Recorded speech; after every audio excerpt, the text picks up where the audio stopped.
Terminer le cours sur ce chapitre 7, calcul intégral. Donc on a déjà vu la notion d'air sous la courbe d'une fonction positive, on a déjà vu la notion de primitive d'une fonction, mais on va faire le lien entre les deux. Donc, vous avez introduit ce lien dans l'activité 7.3 avec mon remplaçant. Revenons-y rapidement. Sur quelques exemples simples, une fonction constante qui donne une aire sous la courbe rectangle, une fonction affine qui donne une aire sous la courbe qui a une forme d'un trapèze, ou pour une parabole simple avec une formule d'Archimède, on peut calculer de façon géométrique l'aire sous la courbe. Là, c'est longueur fois largeur. Ici, le trapèze, vous avez une formule qui était rappelée en note. Et puis là, vous aviez une formule qui était donnée pour par Archimède.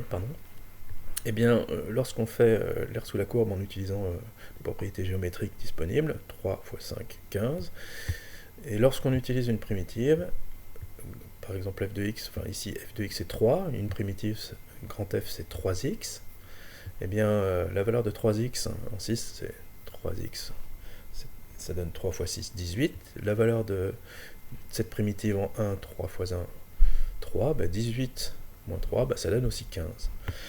On constate que, au lieu de faire la formule qui vous est donnée pour un trapèze, ici c'est un trapèze parce qu'il y a deux côtés parallèles, on peut faire la valeur de la primitive en 4 moins la valeur de la primitive en moins 1, et on trouve le même résultat. Et de la même manière, plutôt que d'appliquer la formule donnée par Archimède pour l'aire sous une parabole, eh bien, on obtient une primitive de cette fonction-là, et on fait la valeur de cette primitive en 6 moins la valeur de cette primitive-là en 0, et on obtient la même chose que lorsqu'on fait l'aire sous la courbe, enfin lorsqu'on fait l'aire de cette forme-là. Et plus généralement, on généralise, on se permet de généraliser. Lorsqu'on cherche à obtenir l'aire sous la courbe d'une fonction positive, eh bien, si on arrive à obtenir une primitive de cette fonction, pour obtenir cette aire sous la courbe en unité d'aire, eh bien, il suffit de faire grand F de B, où grand F est la primitive, une primitive de F, moins grand F de A. Donc on arrive au cours. C'est la notion de intégrale d'une fonction. Alors, ce qu'on avait noté comme ceci pour l'aire sous la courbe, ça s'appelle l'intégrale d'une fonction de a à b de f de x dx, et bien est égal à grand f de b moins grand f de a, quand grand f est une primitive de la fonction petit f. Alors on appelle ça intégrale parce que c'est pas toujours une aire sous la courbe. Je vous rappelle que c'est une aire sous la courbe lorsque a est plus petit que b, et lorsque la fonction est positive sur l'intervalle. En maths, on peut faire ce calcul-là, le calcul de cette intégrale, même quand la fonction n'est pas tout le temps positive, même quand a n'est pas plus petit que b. Donc c'est une quantité mathématique qui existe, mais nous, en terminale ES, on se contentera de fonctions positives et d'intégrales qui vont de a jusqu'à b avec a plus petit que b. Donc on pourra toujours dire que c'est une aire, on pourra parler toujours d'aire sous la courbe, de a jusqu'à b d'une fonction. Donc je vais continuer en disant R sous la courbe, mais on peut dire aussi l'intégrale. Donc l'intégrale a quelques propriétés. Donc quand on fait l'aire sous la courbe de a jusqu'à a, on obtient en fait une fonction, une aire sous la courbe qui correspond à l'aire d'un trait, un trait qui va de a jusqu'à, qui se limite à 1 et qui va jusqu'à f de t. Donc sa base c'est une chose infiniment petite, 0, donc son aire c'est 0. On n'aura pas l'occasion de rencontrer beaucoup ça dans ce chapitre-ci, mais dans un chapitre suivant. Lorsqu'on inverse les bornes de l'intégrale, eh bien on change le signe de la valeur. C'est un peu approximatif comme façon de dire, mais bon. Alors, ici on n'est plus dans le cas d'une aire sur la courbe, parce que dans un des deux cas, il y a A qui est plus petit que B, et dans l'autre, la bande du haut est plus petite que la bande du bas. Donc, voilà, mais on peut le comprendre ici. L'intégrale de a à b de f de x dx, c'est grand f de b moins grand f de a. Si j'inverse les bornes, ça fait grand f de a moins grand f de b. Et donc ces deux fonctions sont opposées. Donc lorsqu'on inverse les bornes, on change le signe. Ce qu'on aura plus besoin, nous, c'est éventuellement la linéarité. Pas souvent, mais un petit peu de temps en temps. Alors on va essayer d'illustrer ça, de comprendre ça avec des histoires d'air sous la courbe.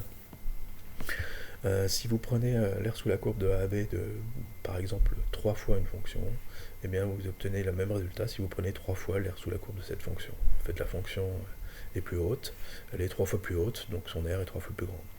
Par exemple, pour alpha égale 3. Si on prend une fonction f et une fonction g, et qu'on les additionne, eh bien on a une fonction qui est bien plus haute, et l'aire sous la courbe, elle est tout simplement égale à la somme de l'aire sous la courbe de la première plus l'aire sous la courbe de la deuxième. Et si on mélange ces deux propriétés, si on prend l'aire sous la courbe de 2 fois une fonction plus 3 fois une autre, par exemple, eh bien c'est 2 fois l'aire sous la courbe de la première plus 3 fois l'aire sous la courbe de la deuxième. Bon, c'est pas forcément 2 et 3, ça peut être alpha et bêta, dans le cas général.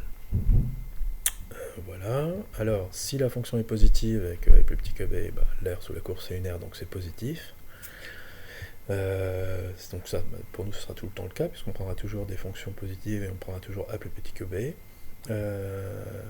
C'est cette propriété-là qui nous intéresse plus particulièrement en terminal ES.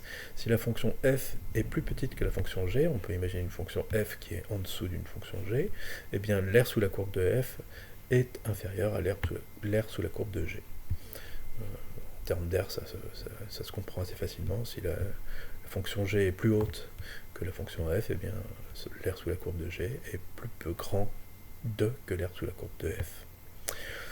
Relation de Schall, on aura l'occasion de l'utiliser de temps en temps. Parfois on a une fonction qui est définie différemment sur deux intervalles. Elle est définie d'une certaine manière sur un intervalle qui va de a jusqu'à c, et d'une autre manière sur un intervalle qui va de c jusqu'à b. Eh bien, si on veut faire l'aire sous la courbe de a jusqu'à b, eh bien, on fait l'aire sous la courbe de a jusqu'à c, et on l'ajoute à l'aire sous la courbe de c jusqu'à b. Donc les aires sont additives, on peut les décomposer en plusieurs morceaux. C'est ce que ça exprime ici. Là-dessus on reviendra plus tard. On en vient à la valeur moyenne d'une fonction. Alors la valeur moyenne d'une fonction, c'est l'idée de moyenne. Lorsque vous avez des notes, par exemple 10, 12 et 14 en maths, imaginez 3 notes, vous les additionnez, vous divisez par 3 et vous obtenez la moyenne en supposant que chaque note a le même coefficient. Mais on peut le voir d'une autre manière. Lorsque vous avez 10, 12 et 14, la moyenne c'est 12, et vous pourriez remplacer chacune des notes par cette moyenne, 12, 12 et 12. Vous obtiendriez la même somme. 10 plus 12 plus 14, ça fait 36. 12 plus 12 plus 12, ça fait 36. Donc en fait, on pourrait dire la moyenne, c'est la valeur par laquelle je pourrais remplacer toutes les notes pour avoir la même somme. Eh bien, la valeur moyenne d'une fonction, c'est un peu la même idée.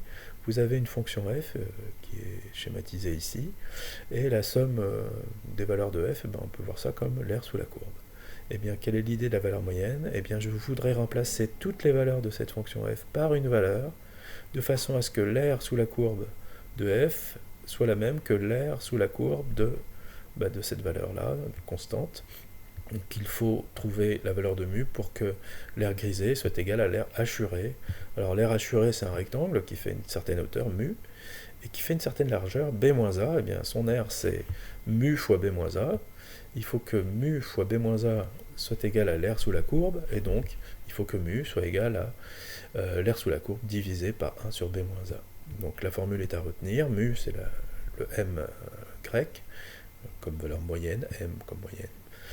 La valeur moyenne d'une fonction, c'est l'aire sous la courbe de cette fonction entre a et b, multiplié par 1 sur b-a. Alors on note parfois f bar, la valeur moyenne, on la note parfois f bar. Voilà, vous savez tout, on passera ensuite aux exercices.